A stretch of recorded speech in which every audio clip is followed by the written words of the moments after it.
He's actually more of a rider. For decades, one of the most trusted names in American agriculture carried a flaw hidden in plain sight. It wasn't a broken part or a manufacturing defect, but a behavior baked into steel, geometry, and power itself. Farmers felt it only when it was too late, when torque lifted machines faster than bodies could react, when routine work ended in silence beneath overturned tractors. Warnings existed, deaths accumulated, yet the machines kept selling, and the flaw kept repeating. This is the story of how a single design reality, ignored for years, pushed John Deere to the edge of catastrophe, and how physics, not competitors, nearly defined the brand by tragedy instead of trust. John Deere, two-cylinder tractors, torque that turned against the operator. The two-cylinder tractors produced by John Deere from the 1920s through the 1950s were celebrated for their strength, simplicity, and fuel efficiency. Models such as the John Deere Model A and Model B became icons of American agriculture. Yet, beneath their reputation for durability lay a design flaw that repeatedly turned power into a lethal force. The flaw was not a single defective part, but a mechanical behavior rooted in torque delivery, axle geometry, and hitch design that placed operators directly in the path of fatal rearward rollovers. John Deere's two-cylinder engines were designed to produce high torque at low engine speeds. This characteristic made them ideal for plowing and heavy drawbar work. Unlike smaller engines that stalled under resistance, the two-cylinder design continued delivering rotational force even as load increased. When traction was lost or resistance spiked, the engine did not hesitate. It pushed harder. This behavior was praised in marketing literature, but it carried a deadly consequence when combined with rigid drivetrains and high rear axle placement. The tractor's geometry amplified the danger. The rear axle sat high relative to the ground, and the operator's seat was positioned directly above and slightly behind it. The wheelbase was relatively short, especially on early models. When an implement struck an immovable object, such as a rock, stump, or compacted soil, torque transferred instantly to the rear wheels. Instead of slipping or disengaging, the tractor rotated upward around the axle. The front end lifted rapidly. In many documented cases, the entire machine flipped backward in less than 1 second. This was not a matter of operator error. Human reaction time was irrelevant. Once rotation began, there was no mechanical system capable of interrupting the motion quickly enough. The clutch could not be disengaged under load in time. The throttle response was too slow. Brakes were useless. Operators were seated in the exact arc of rotation, with no protective structure, no restraint, and no escape path. Many were crushed beneath the tractor or pinned against the seat and steering column. The danger was worsened by hitching practices common at the time. Farmers frequently attached implements above the recommended drawbar height, either to gain leverage or due to equipment compatibility. High hitch points increased the overturning moment dramatically. John Deere manuals warned against improper hitching but did not explain the physics involved. Farmers were told what not to do, not why. As a result, unsafe practices persisted across generations. Accident records from rural newspapers, coroner reports, and agricultural safety bulletins from the 1930s through the 1950s reveal consistent patterns. Victims were often found alone in fields, crushed beneath overturned tractors with engines still running. Injuries included crushed skulls, fractured spines, collapsed chests, and internal hemorrhage. Many deaths occurred during routine operations, not extreme conditions. Flat fields, familiar implements, and experienced operators offered no protection. John Deere engineers were not ignorant of the issue. Internal discussions acknowledged stability limits and rollover behavior. However, industry norms at the time placed responsibility on the operator rather than the manufacturer. Product liability law was weak, and fatalities were framed as unfortunate farming accidents rather than predictable mechanical outcomes. Redesigning the tractor to lower the axle, lengthen the wheelbase, or add protective structures would have increased cost and altered appearance, threatening competitiveness in a price-sensitive market. The flaw persisted across multiple models and years. The Model A, Model B, and their successors all exhibited similar rollover behavior under heavy drawbar load. production volume magnified the impact. Hundreds of thousands of two-cylinder tractors were built and remained in service for decades. Even as newer models appeared, older tractors were passed down within families, carrying the same risks into the 1960s and beyond. Cultural factors reinforced acceptance.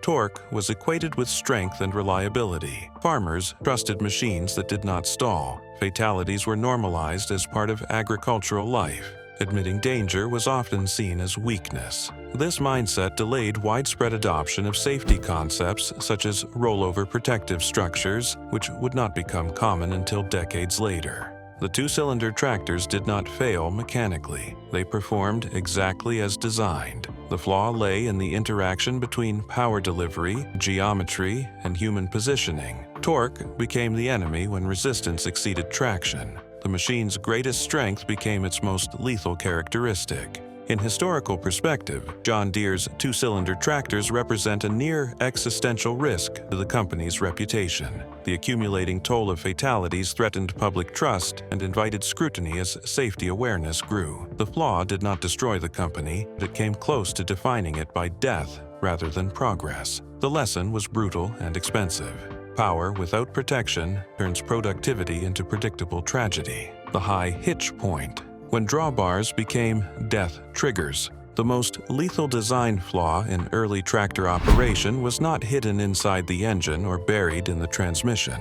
It was visible, ordinary, and routinely ignored. The hitch point. Specifically, the practice of hitching implements above the drawbar transformed tractors from work machines into instant killing devices. Across brands and decades, high hitching turned torque into a vertical weapon, producing rearward rollovers so fast that survival was mathematically unlikely. Early tractors were designed to pull from a fixed drawbar located low and behind the rear axle. This placement was intentional. When resistance increased, a low drawbar encouraged the rear wheels to lose traction before the tractor rotated. The problem was that farming reality rarely matched design assumptions. Implements varied. Homemade equipment was common. Hitch heights changed out of convenience, leverage, or ignorance. When chains, cables, or rigid links were attached above the axle, the physics of the machine changed instantly. High hitching created a lever arm. As the tractor pulled forward, resistance from a plow, log, or stuck implement applied force above the axle center line. Instead of pulling the tractor forward, that force rotated the chassis upward. The rear axle became a pivot point. Torque multiplied the effect. Once rotation began, gravity assisted it. The front wheels lifted, weight shifted backward, and the tractor flipped in a violent arc that completed in less than a second. This sequence was unforgiving. Human reaction time averages around 3/4 of a second. Rearward rollovers caused by high hitching often occurred faster. Operators could not clutch, brake, or throttle down in time.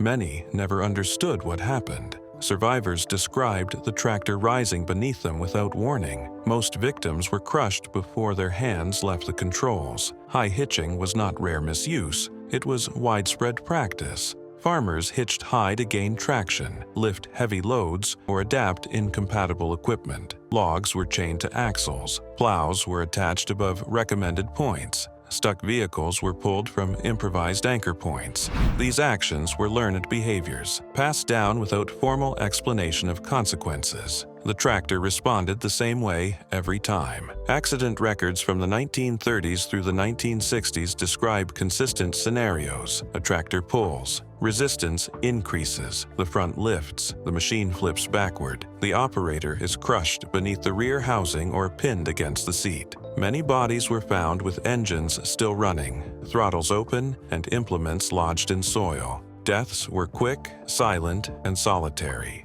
Manufacturers warned against improper hitching, but the warnings were superficial. Manuals stated correct drawbar usage without explaining why it mattered. There were no diagrams showing rollover arcs, no explanation of torque vectors. Farmers were told what not to do, but not what would happen if they did. Without understanding cause and effect, warnings failed. The flaw was compounded by tractor geometry. Early machines placed the operator directly above the rear axle. There was no protective structure, no seat belt, no reinforced frame. When rotation occurred, the operator occupied the exact space where the tractor collapsed. Survival depended on being thrown clear, which rarely happened in rearward flips. Legal accountability was minimal. Product liability law was underdeveloped, and manufacturers were rarely held responsible for misuse. Deaths were categorized as farming accidents, not design-predictable outcomes. The high hitch point remained an accepted hazard rather than a corrected one. The consequences accumulated. As tractors grew more powerful, high hitching became even deadlier. More torque meant faster rotation. More mass meant greater crushing force. Yet, the same drawbar designs persisted for decades. Protective solutions existed in theory, but adoption lagged because safety was not yet a market requirement. Only later did awareness grow that high hitching was not operator recklessness, but a systemic design vulnerability. Education campaigns eventually emphasized hitch height. Engineering standards changed. Protective structures were introduced, but these corrections came after thousands of preventable deaths. The high hitch point was not a malfunction. It was a predictable, mechanical outcome of basic physics applied to human behavior. Drawbars became death triggers because design assumed perfect use in an imperfect world. The tractor did exactly what the forces demanded. It was the people in its path who paid the price. Rearward rollovers, a flaw, measured in seconds, not skill. Rearward rollovers are the single deadliest tractor accident type in agricultural history, and their defining characteristic is speed. Not speed of travel, but speed of failure. From the moment instability begins, an overturn can be completed in less than 1 second. In that time, operator experience, strength, and judgment become irrelevant. Rearward rollovers are not failures of skill. They are failures of design interacting with physics faster than human reaction. The mechanics are brutally simple. A tractor pulls an object. Resistance increases suddenly. Torque continues to be delivered to the rear axle. Instead of wheel slip or engine stall, the axle becomes a pivot point. The front of the tractor rises. Gravity accelerates rotation. The machine flips backward in a tight arc, centered on the rear wheels. Once the front tires leave the ground, recovery is no longer possible. Early tractors were especially vulnerable. High rear axles, short wheelbases, rigid drivetrains, and high torque at the low speed created ideal rollover conditions. These machines were built to keep pulling when horses would stop. That trait was celebrated. It was also lethal. The engine did exactly what it was designed to do, continuing to apply force long after safe operation had ended. Human reaction time averages between half a second and 1 second. Rearward rollovers often occur faster than that. By the time an operator senses front lift, the tractor has already rotated beyond the point of control. Clutches cannot disengage under full load quickly enough. Throttles do not reduce torque instantly. Brakes are useless when the rear wheels are the pivot. Skill does not enter the equation. The operator's position sealed the outcome.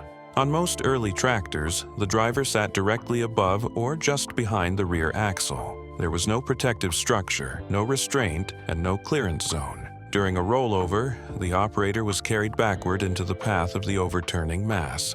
Many were crushed between the seat and ground. Others were pinned under the transmission housing. Suffocation and chest compression were common causes of death. Rearward rollovers occurred during routine tasks: plowing compacted soil, pulling logs, extracting stuck equipment, towing loads uphill, hitching above the drawbar.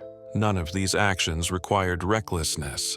They were everyday farming activities. The rollover did not require high speed or extreme slopes. Flat ground was often enough. Accident reports from the 1920s through the 1970s show striking consistency. Operators were found alone, beneath overturned tractors, engines still running. Neighbors discovered bodies hours later. The suddenness of the event left no opportunity to call for help. Survivability was extremely low once the tractor passed the balance point. Manufacturers often attributed these deaths to misuse or inattention. Manuals warned against improper hitching and steep slopes, but failed to explain rollover mechanics. Farmers were told what not to do, but not why the consequences were so severe. Without understanding torque and leverage, many repeated the same mistakes unknowingly. Engineering solutions existed long before they were adopted. Lower drawbars reduced overturning force, longer wheelbases improved stability. Torque-limiting devices could have interrupted power delivery. Rollover protective structures could have preserved survival space. None were standard. Cost, appearance, and market competition outweighed safety considerations. Cultural factors delayed change. Farming communities accepted risk as part of the occupation. Tractor fatalities were spoken of quietly, rarely challenged publicly. Experience was believed to equal safety, even as experienced operators continued to die. The idea that a machine could overpower skill was slow to gain acceptance. As tractors grew more powerful, rearward rollovers became even faster. Increased torque shortened reaction windows further. Heavier machines increased crushing force. The danger intensified, but recognition lagged. Only decades later did safety campaigns acknowledge the truth. Rearward rollovers are mechanical events, not behavioral ones. Modern data confirms this reality. Even today, with improved awareness, rearward rollovers remain disproportionately fatal when protective structures are absent. The physics have not changed.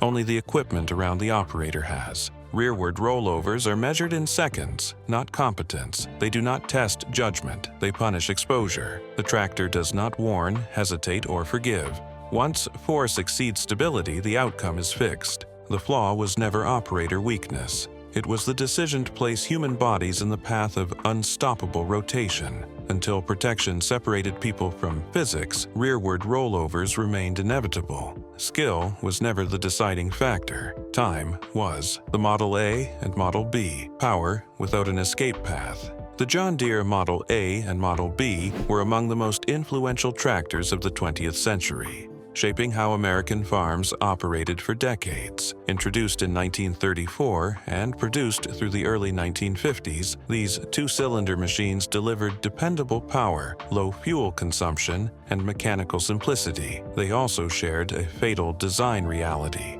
When something went wrong, the operator had nowhere to go.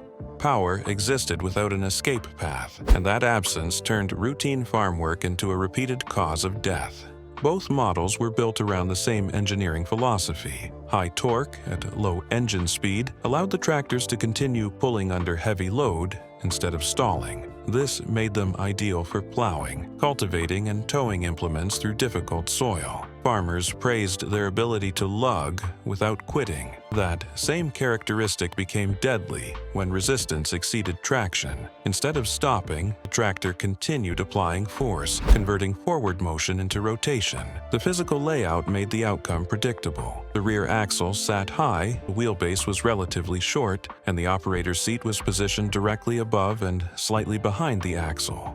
There was no rollover protection, no restraint, and no clearance behind the seat. When torque lifted the front end, the tractor rotated backward through the exact space occupied by the operator. Escape was not delayed. Rearward rollovers accounted for the most fatal accidents. When a plow struck a buried rock, a drawbar caught, or a load resisted movement, torque continued flowing to the rear wheels. The front rose sharply. Within fractions of a second, gravity completed the motion. The tractor flipped backward in a tight arc. Operators were crushed beneath the transmission housing or pinned between the seat and the ground. Survival was rare. Side rollovers added to the death toll. Many Model A and Model B tractors were equipped with narrow front-end configurations designed for row crop work. While effective for cultivation, this design reduced lateral stability. On slopes, uneven terrain, or during sharp turns, the tractors tipped easily. Mounted implements raised the center of gravity further. Without rollover protection, operators were thrown from the seat or trapped beneath the rear wheel. Power takeoff systems introduced additional lethal hazards. Exposed PTO shafts and belt pulleys rotated at high speed with minimal guarding. Farmers often worked close to these components while adjusting belts or feeding stationary equipment. Loose clothing, tools, or limbs could be pulled in instantly. Entanglement accidents resulted in amputations or fatal trauma and were documented repeatedly in rural medical and agricultural records. The defining danger was the absence of an escape path. Once instability began, there was no safe direction to move. Jumping backward placed the operator directly under the tractor. Jumping forward risked falling beneath the front axle or into rotating components. Remaining seated offered no protection. The machine surrounded the operator with mass and momentum, leaving no survivable option. Training and hazard awareness were limited. Instruction manuals emphasized lubrication, maintenance, and efficiency. Explanations of rollover physics were minimal or non-existent. Farmers were warned against improper hitching or steep slopes, but not taught why these conditions were deadly. Experience was assumed to equal safety. The tractors disproved that belief repeatedly. Accident reports from the 1930s through the 1960s reveal consistent patterns. Victims were often found alone in fields, with engines still running and throttles open. Injuries included crushed skulls, broken spines, collapsed chests, and internal hemorrhage. Death frequently occurred before help could arrive. These were not isolated events, but predictable outcomes repeated across regions and seasons. Manufacturers were aware of rollover risks. Engineers understood stability limits and torque behavior. Yet industry standards placed responsibility on the operator rather than the machine. Redesigning geometry or adding protective structures would have increased cost and altered appearance. In a competitive market, safety was not prioritized. Cultural acceptance reinforced the danger. Farming communities treated fatal accidents as occupational hazards rather than preventable failures. Progress was measured in acres worked, not lives preserved. In historical perspective, the Model A and Model B represent a critical failure of early mechanization. They delivered power without providing a way out when that power turned against the operator. The flaw was structural, not accidental. Power without an escape path is not strength. It is exposure. Ignored warnings, internal reports that went nowhere. Long before rollover deaths became widely documented, John Deere engineers and field representatives were already aware that something was wrong. The danger was not invisible. It was observed, measured, and discussed internally. What failed was not knowledge, but action. Warnings existed. They simply went nowhere. During the 1930s and 1940s, Deere collected extensive feedback from dealers, mechanics, and regional service teams. These individuals were the first to see patterns. Tractors returned with bent steering columns, damaged rear housings, and crushed operator platforms. Dealers reported fatal accidents tied to rearward rollovers, particularly during heavy drawbar work. Field notes described tractors flipping without warning when resistance was encountered. These reports did not describe misuse. They described repeatable mechanical behavior. Engineering staff understood the physics. Internal analyses recognized that high torque, short wheelbase geometry, and elevated hitch points created conditions where rearward rotation could occur faster than human reaction time. Some engineers proposed design adjustments, lowering hitch geometry, lengthening wheelbase, redistributing weight, or limiting torque under certain conditions were all discussed. Each solution carried trade-offs. Cost, production delays, and performance reduction followed every proposal. Management resistance was immediate. The two-cylinder tractors were commercially successful. They were known for power, simplicity, and reliability. Any redesign that risked altering those traits threatened market position. Safety improvements did not generate sales. Horsepower and fuel efficiency did. Internal warnings collided with external competition, and competition won. Dealer complaints were filtered upward and diluted. Fatalities were often categorized as operator error, improper hitching, or terrain misuse. This framing mattered. If accidents were caused by behavior rather than design, responsibility shifted away from the manufacturer. Engineers who raised concerns were reminded that tractors were tools, not guarantees. Farming, management argued, was inherently dangerous. Legal considerations reinforced inaction. Product liability law during this period was underdeveloped but growing. Acknowledging a known design hazard created future exposure. Internal correspondence increasingly avoided language that implied defect.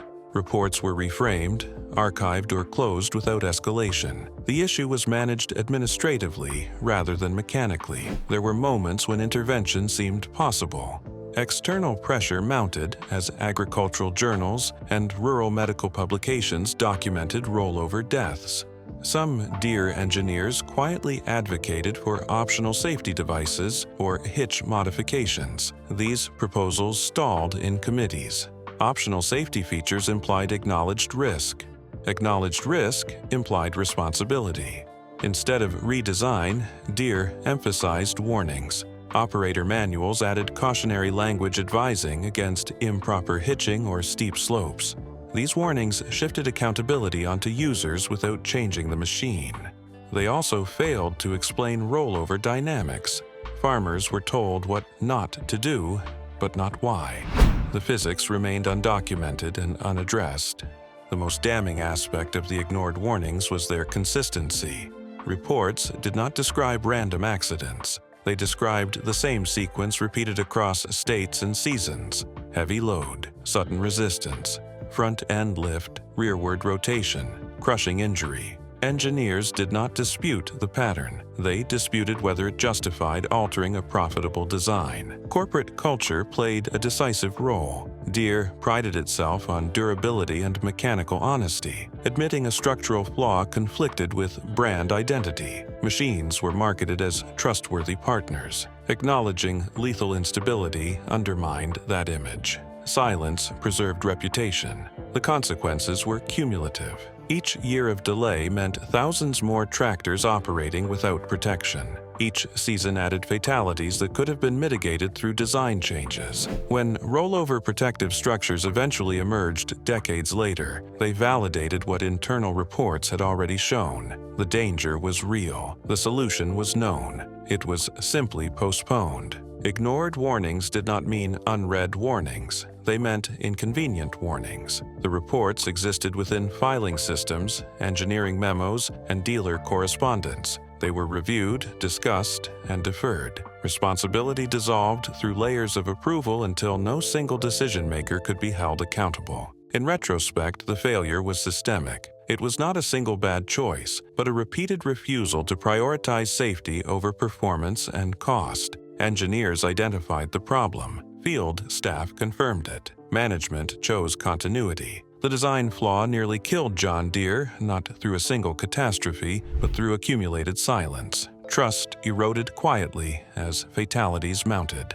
The company survived. Thousands of operators did not. Ignored warnings are not neutral. They are decisions made in advance. In this case, the decision was to keep building power without escape, long after the danger was understood. Farm deaths and lawsuits, when design became liability. For decades, fatal tractor accidents were treated as an unavoidable cost of farming. Deaths were explained as bad luck, operator error, or the price of working with powerful machinery. That narrative began to fracture when families stopped accepting silence. As fatalities mounted and patterns became impossible to ignore, design itself moved from background assumption to legal target. What had once been framed as tragedy slowly became liability. Early tractor deaths rarely reached courtrooms. In the 1930s and 1940s, product liability law offered limited pathways for farmers' families. Manufacturers were largely shielded by doctrines that placed responsibility on the user. Tractors were considered tools,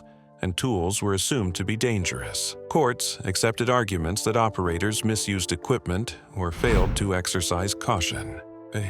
Design was rarely questioned. That legal environment began to change after the Second World War. As tractors became more widespread and accidents more frequent, patterns emerged that challenged the randomness narrative. Rearward rollovers, side overturns, and power takeoff entanglements occurred repeatedly under similar conditions. Plaintiffs' attorneys began to argue that these were not isolated incidents, but predictable mechanical outcomes. If danger was foreseeable, they argued, then failure to address it constituted negligence. The shift was slow and contested. Manufacturers responded aggressively. Legal defenses emphasized operator behavior, terrain choice, and maintenance practices. Internal engineering knowledge was rarely disclosed. Companies argued that adding safety features would compromise performance or increase costs beyond what farmers could afford. Courts were divided. Some accepted these arguments. Others began to scrutinize them. rollover cases proved pivotal. Unlike other farm accidents, rollovers followed consistent physical laws. Expert witnesses demonstrated that rearward flips occurred faster than human reaction time. No amount of skill could overcome geometry and torque once rotation began. This reframed the debate. If an accident could not be avoided through training alone, then design mattered. Families of deceased operators brought wrongful death suits alleging defective design. They argued that tractors lacked basic protective structures despite known risks. Internal documents, when uncovered, showed that manufacturers were aware of instability issues decades earlier. These revelations weakened claims that accidents were unforeseeable. Knowledge created responsibility. Manufacturers countered by highlighting industry standards of the time. They argued that rollover protective structures were not common practice and therefore not required. Courts struggled with this logic. If an entire industry ignored a hazard, did that absolve individual companies? Some judges said yes. Others disagreed, stating that widespread neglect did not excuse foreseeable danger. The turning point came as safety technology matured. By the 1970s and 1980s, rollover protective structures and seat belts were proven effective. Once protection was demonstrably possible, arguments against feasibility collapsed. Plaintiffs could now show that deaths resulted not from unavoidable risk, but from absence of known safeguards. Liability became harder to deflect. Settlements followed. Many cases never reached verdicts. Manufacturers quietly compensated families while avoiding admissions of fault. Confidential agreements kept details out of public view, but the financial impact accumulated. Insurance costs rose. Legal departments expanded. Risk assessments changed. Design decisions were no longer insulated from courtroom consequences. These lawsuits reshaped corporate behavior. Safety features moved from optional accessories to standard equipment. Warning labels multiplied. Training materials expanded. Manufacturers framed changes as innovation rather than concession, but internally the lesson was clear. Design choices carried legal weight. The emotional toll of litigation was substantial. Families relived accidents in depositions and testimony. Graphic details entered records. Engineers were questioned about decisions made decades earlier. What had once been abstract risk became personal accountability. The courtroom forced acknowledgement that machines had contributed directly to death. Yet accountability remained uneven. Many older tractors stayed in service without retrofits. Lawsuits addressed individual cases, not entire fleets. Victories came one family at a time. The law responded after deaths occurred, not before. Justice was reactive, not preventive. The broader consequence was cultural. Farming communities began to view accidents differently. Fatalities were no longer accepted silently. Questions followed deaths. Could this have been prevented? Was the machine at fault? That shift in mindset mattered as much as any verdict. When design became liability, the industry crossed a line it could not uncross. Machines were no longer morally neutral. They carried responsibility embedded in steel and geometry. Power demanded protection. Absence of safety became a choice rather than an oversight. The lawsuits did not end tractor deaths, but they ended the fiction that design was blameless. They forced recognition that engineering decisions extend beyond productivity into life and death. For manufacturers, that recognition came too late for thousands. But once liability attached, silence was no longer an option. Farm deaths had always been real. What changed was who was held accountable for them. Delayed protection, why roll bars, came too late. Rollover protective structures, commonly known as roll bars, are now regarded as the single most effective safety feature ever added to agricultural tractors. Their ability to prevent crushing deaths during overturns is well documented. Yet, this protection arrived decades after tractors had already killed tens of thousands of operators. The delay was not caused by ignorance. It was the result of economics, culture, liability avoidance, and an industry unwilling to redesign machines until death became legally inconvenient. The physics of rollovers were understood early. By the 1930s, engineers knew that rearward overturns occurred faster than human reaction time. and that side rollovers followed predictable stability limits. Agricultural researchers documented these dynamics repeatedly. Universities, insurers, and medical journals described the same injury patterns year after year. The solution was conceptually simple: create a protective zone that prevented the tractor from crushing the operator. What was missing was not knowledge, but commitment. Early roll bar concepts existed as experimental frames and cages. Some were tested in controlled environments and proven effective. These structures prevented full inversion and preserved a survivable space for the operator. However, manufacturers viewed them as undesirable additions. Roll bars added cost, weight, and complexity. They altered tractor appearance and interfered with low clearance work. Most importantly, they challenged the industry's dominant narrative that safety was the operator's responsibility. Economic pressure played a decisive role. Tractor manufacturers competed aggressively on price. Adding roll bars would have increased production costs and retail prices. Companies feared that customers would choose cheaper machines over safer ones. In an industry where margins were tight and volume mattered, safety features were framed as optional accessories rather than necessities. The market rewarded affordability, not protection. Cultural resistance reinforced this delay. Farming was associated with toughness, independence, and acceptance of risk. Operators often rejected safety equipment as unnecessary or intrusive. Roll bars were seen as symbols of weakness or inexperience. This mindset allowed manufacturers to argue that even if protection were offered, it would not be used. Responsibility was shifted onto farmers who had been given no safe alternative. Liability avoidance further discouraged adoption. Once roll bars were installed as standard equipment, manufacturers implicitly acknowledged that tractors without them were dangerous. This recognition threatened retroactive legal exposure. By delaying protection, companies avoided admitting design flaws in earlier models. Safety became a future improvement rather than a correction of past mistakes. Silence reduced risk. Government regulation lagged behind reality. Agricultural equipment was slow to attract regulatory attention compared to automotive or industrial machinery. Farming was treated as a private activity rather than a regulated workplace.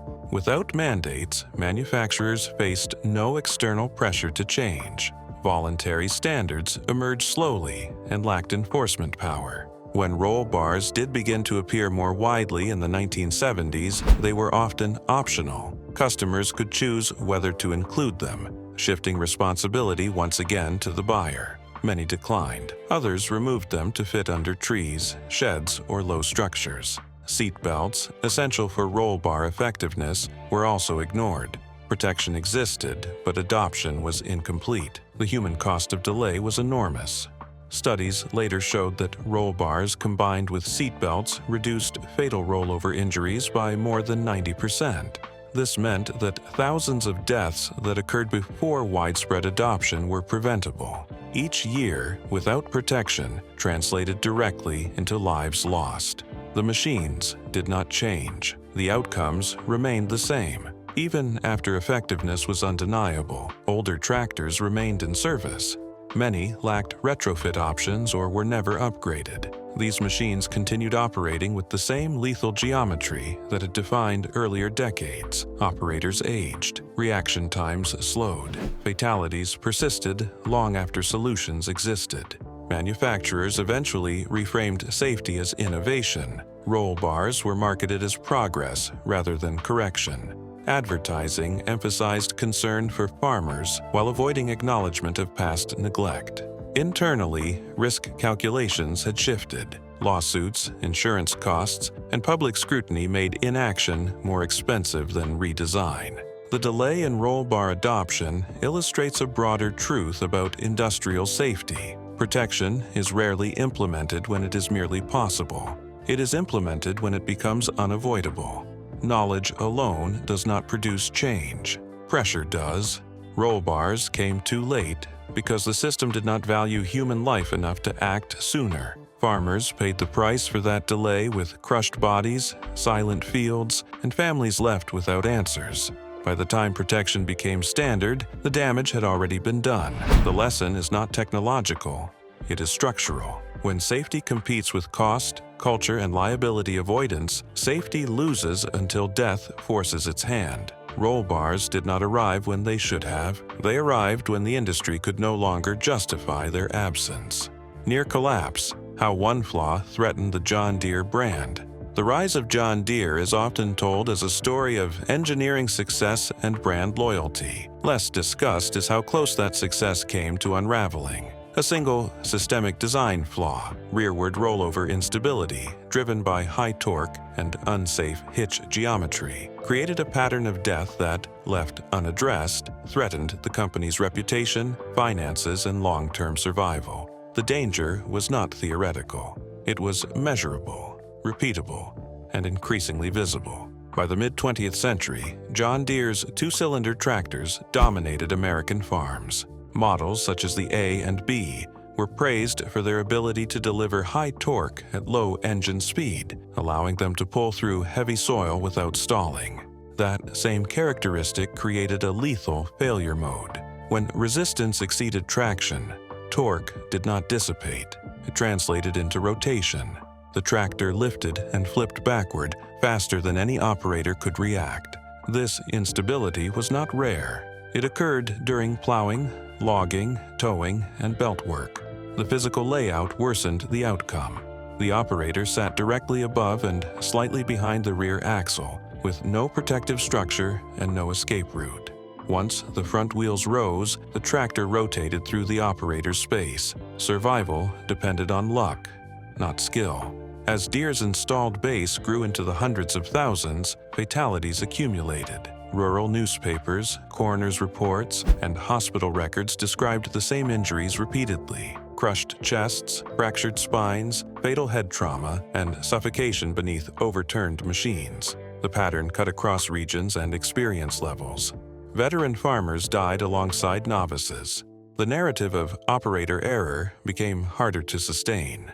Inside the company, awareness existed. Engineers understood torque behavior and stability limits. Agricultural researchers published findings on rollover physics. The flaw was not a mystery. The hesitation came from consequence. Redesigning geometry, lowering hitch points, or adding protective structures would have raised costs, altered appearance, and implicitly acknowledged danger in existing fleets. Any admission risked legal exposure and market backlash. For years, Deere managed the problem through warnings rather than solutions. Manuals cautioned against improper hitching and steep slopes. Responsibility remained with the operator. This approach slowed change but did not stop deaths. As mechanization expanded, so did scrutiny. Plaintiffs' attorneys began framing fatalities as foreseeable outcomes of design, not accidents. Each lawsuit carried financial risk and reputational damage. The threat intensified as the legal environment shifted after the Second World War. Courts became more willing to consider product liability arguments. Expert testimony demonstrated that rearward rollovers occurred faster than human reaction time. If an event could not be avoided by skill, then training alone was insufficient. Design mattered. That logic undermined the industry's long-standing defenses. Public perception followed. Farming communities began asking different questions after deaths. Why did the tractor flip so quickly? Why was there nothing to stop it?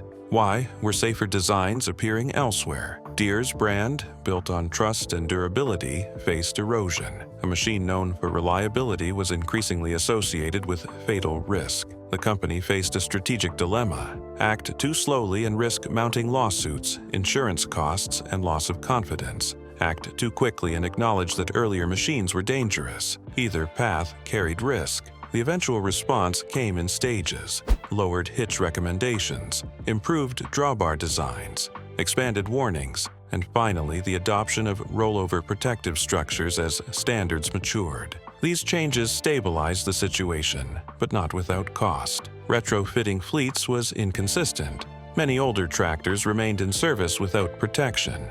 Fatalities continued for years after solutions existed. The near collapse was not a single crisis moment, but a prolonged exposure to accumulating harm. What saved Deere was timing and scale. The company adapted before courts imposed sweeping remedies and before competitors fully capitalized on the weakness. safety became reframed as innovation rather than correction. New models incorporated protection as standard. The brand recovered, but only after the flaw was addressed structurally. The episode reveals how close the company came to a different outcome. Had lawsuits converged earlier, or regulation arrived sooner, Deere could have faced forced redesigns, massive recalls, or crippling judgments. The flaw was not a defect in one model. It was a philosophy that prioritized power without accounting for what happened when that power turned against the operator. Near collapse did not come from market competition. It came from physics colliding with human vulnerability. Deere survived by changing course, but thousands paid the price before that change occurred. The lesson is stark. In heavy machinery, a single ignored flaw can grow until it threatens not just lives, but the survival of the brand itself.